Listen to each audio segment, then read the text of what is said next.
tahun jubileum, tahun perayaan.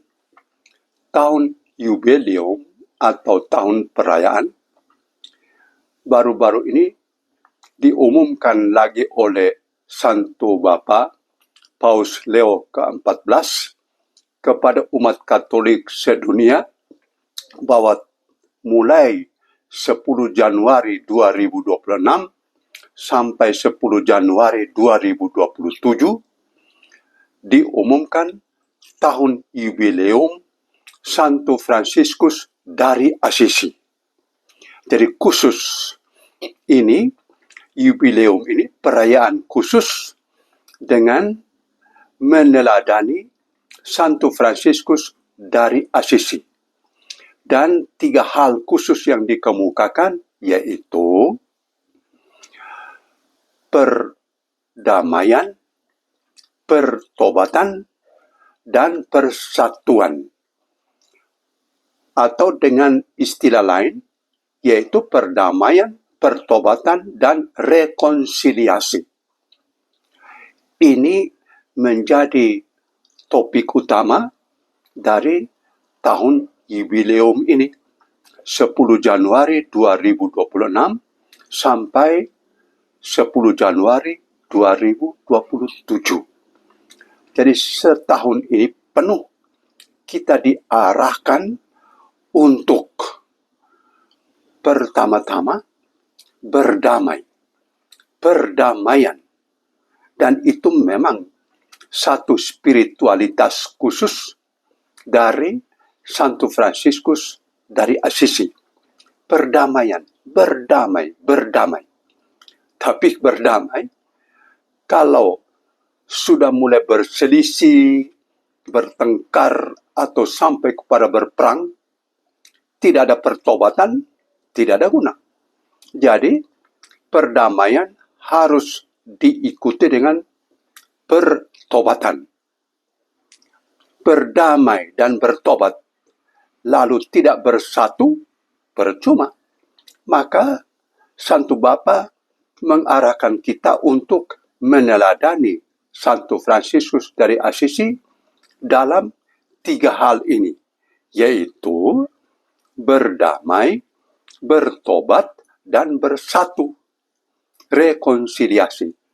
Ini sebenarnya sederhana sekali, tapi sangat-sangat menyentuh dan sesuai dengan situasi dunia saat ini. Berdamai, dan bertobat.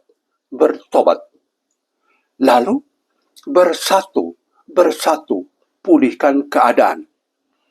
Karena itulah selama setahun ini kita umat Katolik sedunia secara khusus berdoa dan bersaksi tentang perdamaian, tentang pertobatan, dan tentang persatuan.